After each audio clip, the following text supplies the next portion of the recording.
Okay. Can you see my screen? Okay. So my screen. Yes. Sure. Okay. Good morning, everyone. I'm Pablo Villagrasa from Quiterian. Welcome and thank you for watching this quite funny webinar. Today's webinar is about increasing response rate on our marketing campaigns. During the following minutes, I'll show you how you can easily identify the activity of your best customers, understand who are most likely to respond to a campaign, and profile your most promising customers that will help you target other people on your customer base for future campaigns. But before we proceed with Quiterian platform, let me comment a few things first.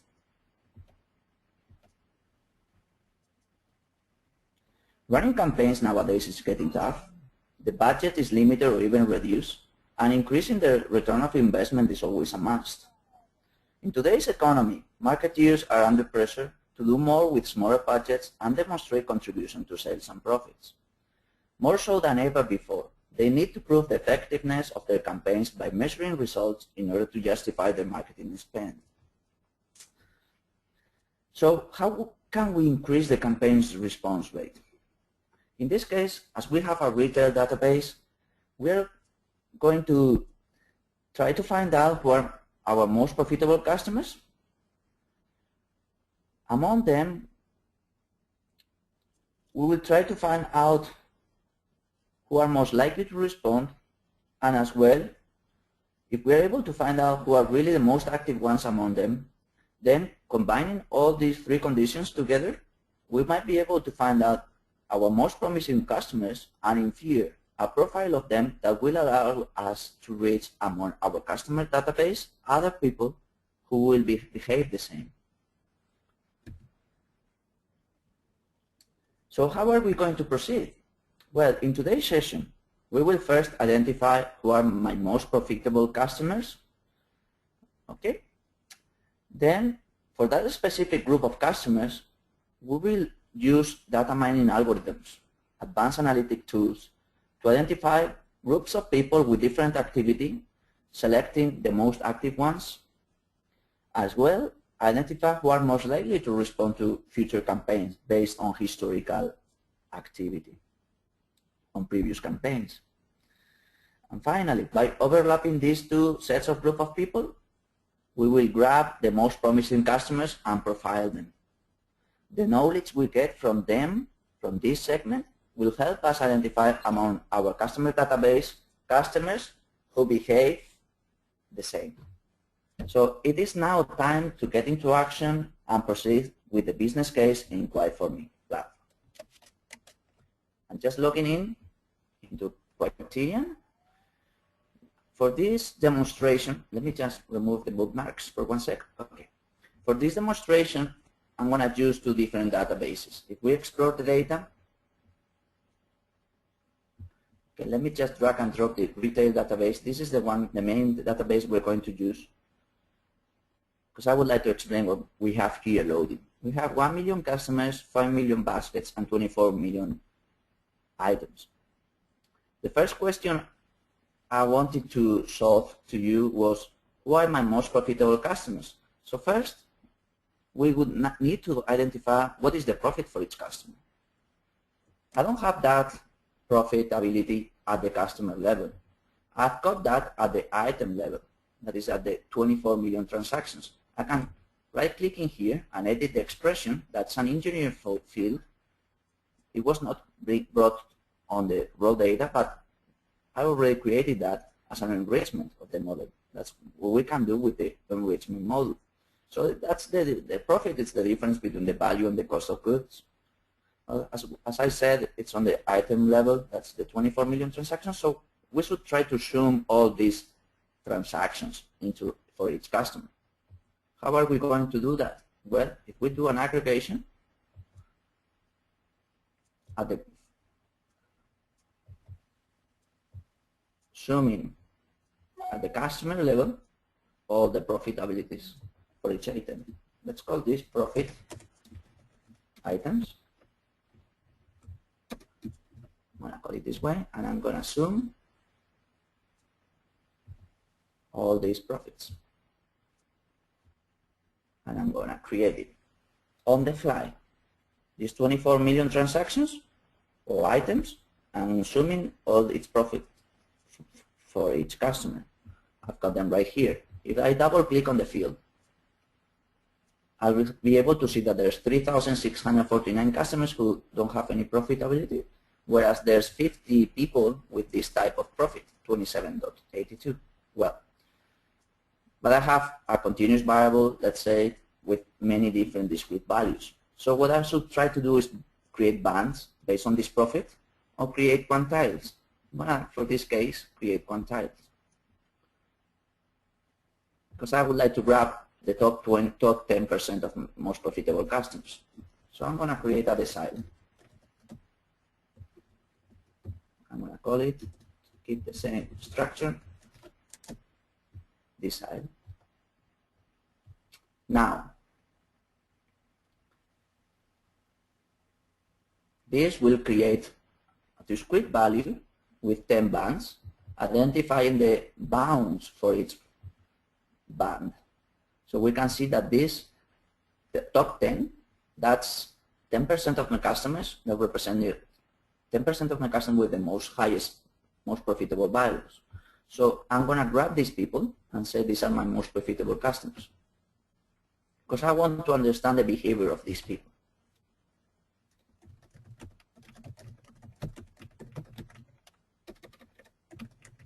Right. I could, for example, if I wanted to find out what is the influence of these people among the total amount of profit, I would be able to do that.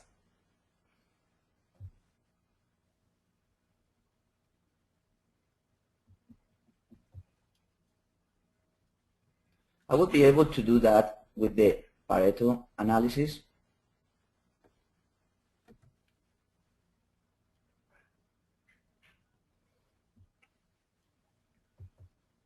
So if I open the Pareto and I just drag out these two attributes,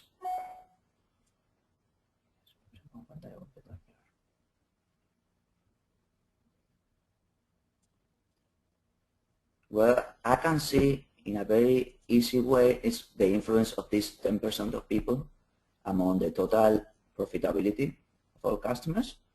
Okay, so I can see that they represent nearly 40% of the total amount of profit. Okay, that's not so bad. Right. Now, so if we go back to the presentation. So far, we've been able to identify who are my most profitable customers. We've grabbed the top 10% with highest values. Now, among these 100,000 people, most profitable customers, I would like to respond to two other questions.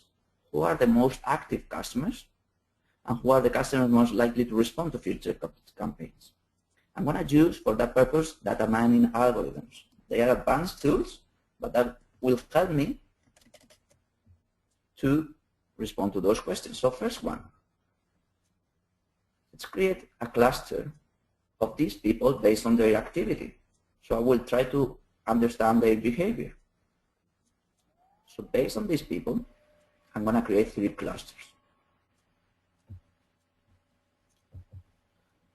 And I'm going to create those clusters based on the frequency, how many times they come to the shop or to the purchase, either shop or mail or internet. What is the amount of money they're expending? So I'm going to train this cluster. It's going to take a few seconds. And it will create 3 different clusters based on these 2 measures.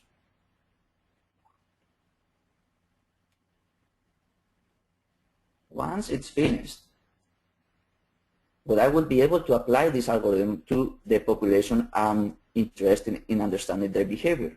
We can see there's this number of items per each segment and how many days it takes to come again to the shop. So there's 25 people coming nearly every day with a high amount of monetary value.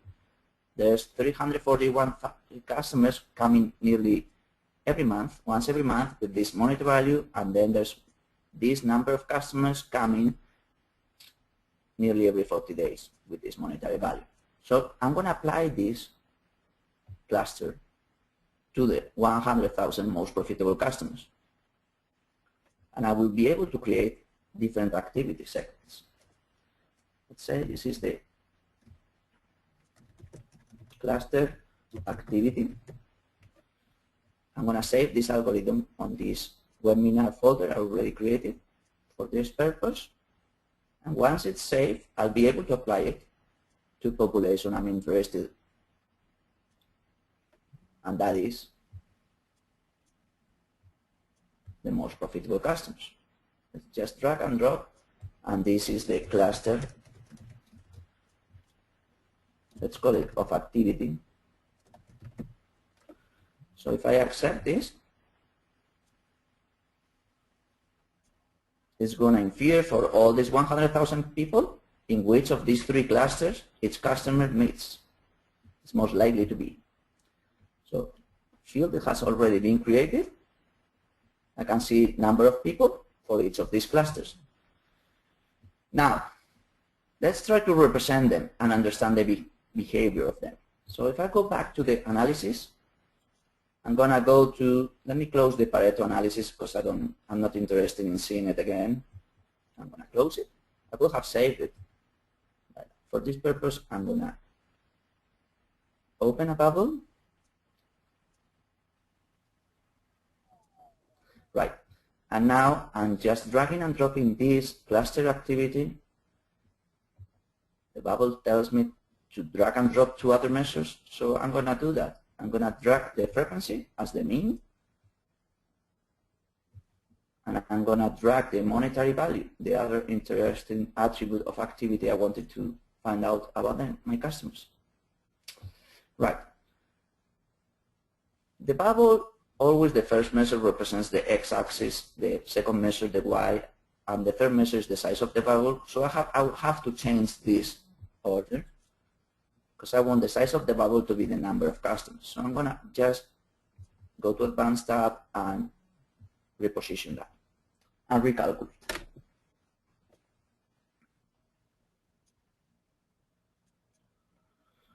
Go to the chart.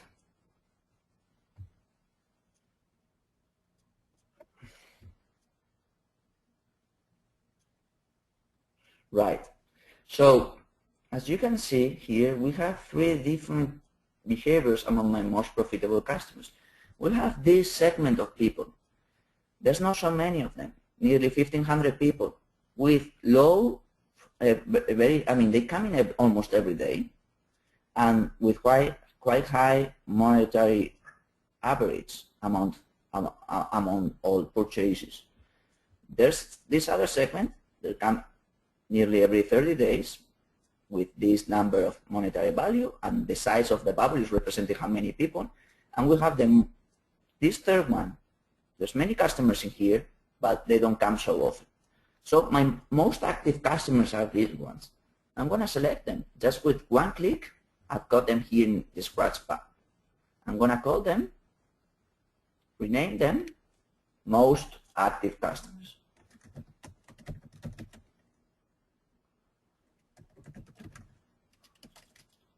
Right. Now, if we go back to the presentation, who are the most active customers? We've been able to respond to that. Now, who are the customers most likely to respond to future campaigns? Well, for this, to answer this question, we should try to understand who are the people who responded to previous campaigns and infer some algorithm that will apply or infer who is going to respond to future campaigns based on this historical data. Let me show it to you how easy it's to do this with a quite for me platform. If I open a Venn diagram, I'm going to count customers. It's going to tell me to drag some segments. I will say yes. So I've got here on the campaign workflow database, I have these different campaigns. There's the campaign, the spring 2012 campaign, and we have people who were contacted and responded to that campaign. So I'm just grabbing these people who were contacted,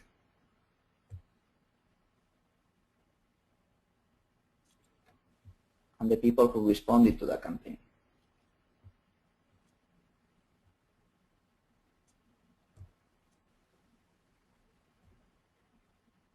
May open the Venn diagram. So we have, as you can see here, 1,325 people who responded to the campaign. As well, we have 7,675 people who were contacted but did not respond. So let me grab these people and rename them as respondents. Say responded. And these ones, with one click, I also have these people, identify these people, and rename them as not responded.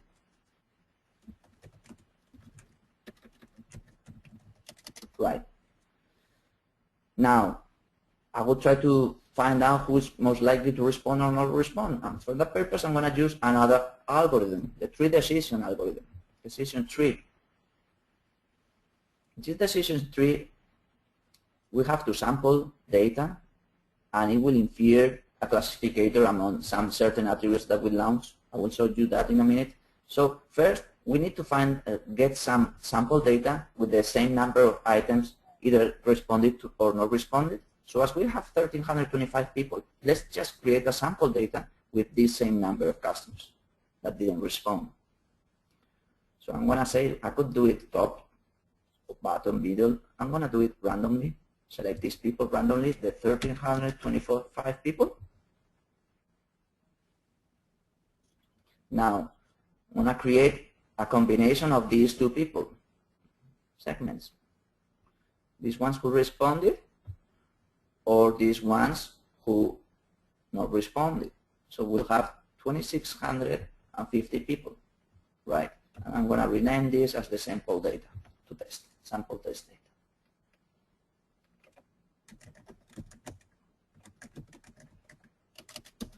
Right.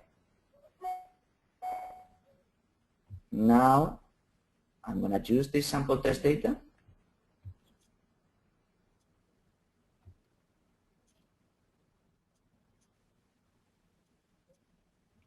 And I'm going to drag attributes.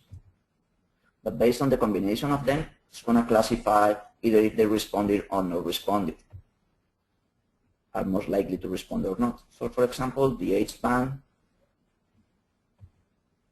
the gender,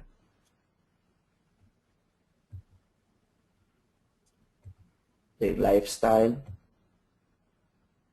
hold on, stage, and the wealth of these people. Right. I'm going to create the classificators now. Say they are most likely to respond.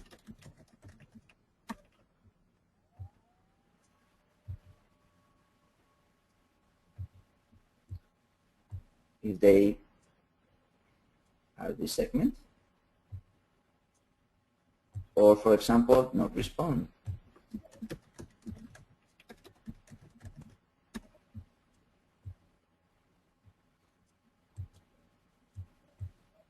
For this, not this one, but this one. It's 1,325. Right. So if I train this algorithm, what this algorithm is going to provide is a classificator that is going to mean who, if it's going to respond or not, based on the combination of these four attributes. That would be the age, the gender, the life stage, and the wealth. This algorithm has been trained. We can see here all the possible combinations. There's many of them. Let's go to the browser. It will be easier to find out and to explain this algorithm. So, depending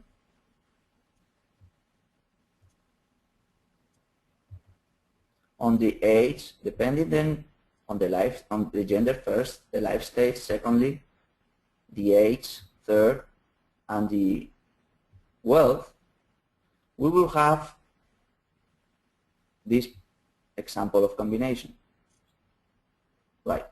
So we can see, for example, if they are females under 35 to 45 years of age, and they are middle-aged as well, Depending on the wealth, if they are wealthy, they are more likely not to respond. But if they are poor, very poor, they are likely to respond. This is the error we are assuming, and the slide, the percentage of people that we are considering each of these segments. We could test the accuracy of the model, for example, grabbing who are most likely to respond, and test the accuracy. So the accuracy for those who are likely to respond is quite good. 96% they will be correctly assigned, so I can assume that this is a very good model. So I'm going to save it.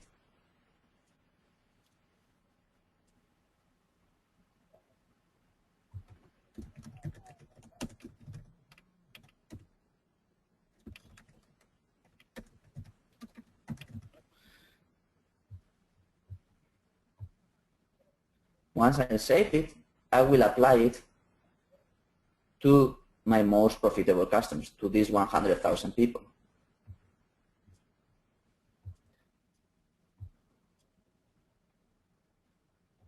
And I will be able to find out who is likely to respond or not to that campaign.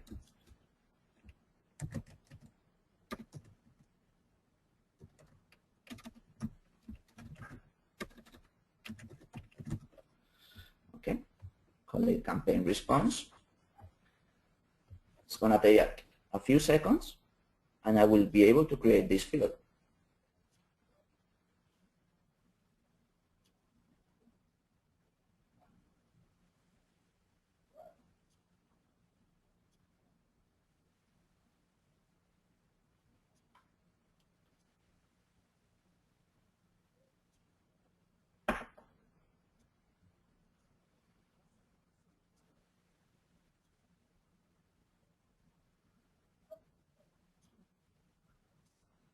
Has been created for these 100,000 people, right? So I can see people who are likely to respond or people who are likely not to respond. Okay? Now that I have this segment, what I can do is go back to the presentation, step a little bit so we can recapture what we've done. So far we've been able to find out who are my most profitable customers. We are also been able to find out who are most active among them based on the cluster algorithms. We are also able to respond to who are most likely to respond to future campaigns. So now it's time to join all these three combinations together, finding out which one is the most promising segment of people that meet all these criteria. So if I go back to the Quiterian platform, go to the analysis module, I'm going to clean the Venn diagram, and I'm going to just drag and drop all these three combinations. Most profitable customers,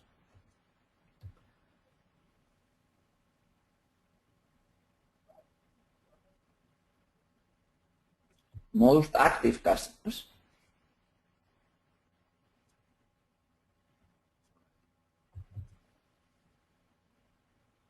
and likely to respond.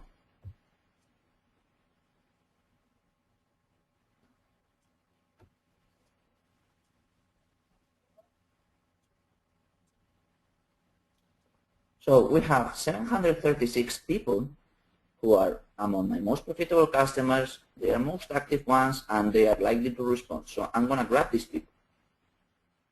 With one click, I've got them here. I'm going to rename them as most promising segment.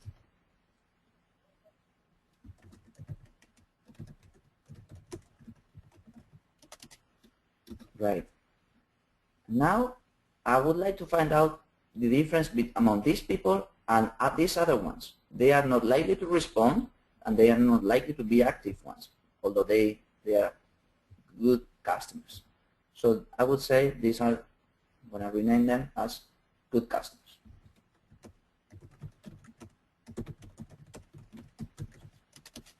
Right.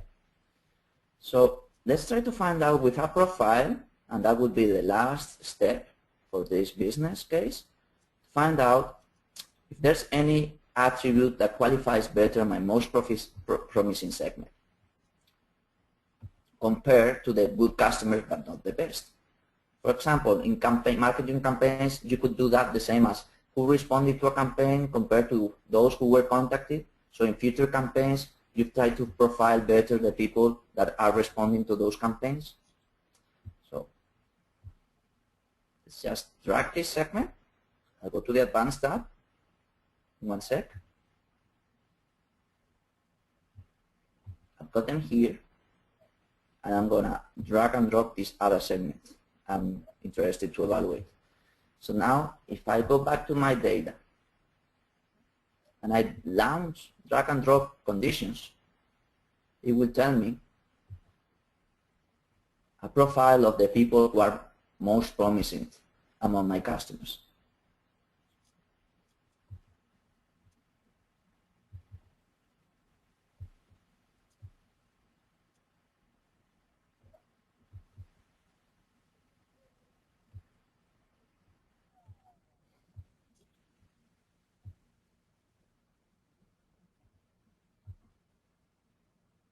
So I'm dragging some attributes that relates to the business, such as the gender, the life stage, the age, the wealth, or the channel. What channel are most likely these people to purchase their goods? So what I can understand from this profile is that my most promising segment and those I should contact in the future among my customers are people who purchase via outlets, that's on the shops, because we have 3 different types of channels: outlets, mails, or by internet. So we should focus on outlets, people who purchase there, who are females. They have this type of ages, either quite high or quite low ones, okay? And their wealth is quite low. Wealth, average, poor, or very poor. These are my most active customers, and they purchase many times, and they are likely to respond to a campaign. So in the future, if we have to go and do some future campaigns based on this profile, we should contact these people.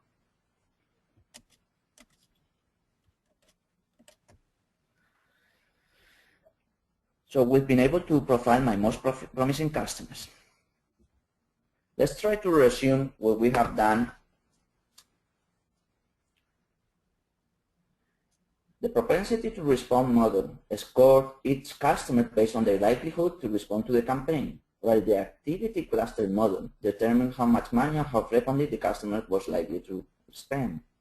By overlaying these 2 models, we were not only able to identify the most promising customers, but also identify what is the profile of these people, enabling us to project customers alike among our database for future campaigns. So, as a conclusion, Quiet4Me can help you to get higher value in shorter time of your data, to create analysis on the fly with no volume data bottlenecks or IT dependency, providing predictive algorithms as well as advanced analytical tools. In other words, a significant productivity improvement. It's now time for questions, and we are more likely than happy to respond and to respond to any question or doubt that you may have about this webinar or Quiet4Me platform.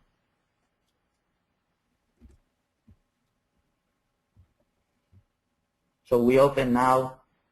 You can raise your hand if you have any questions, and I'll be happy to respond to them.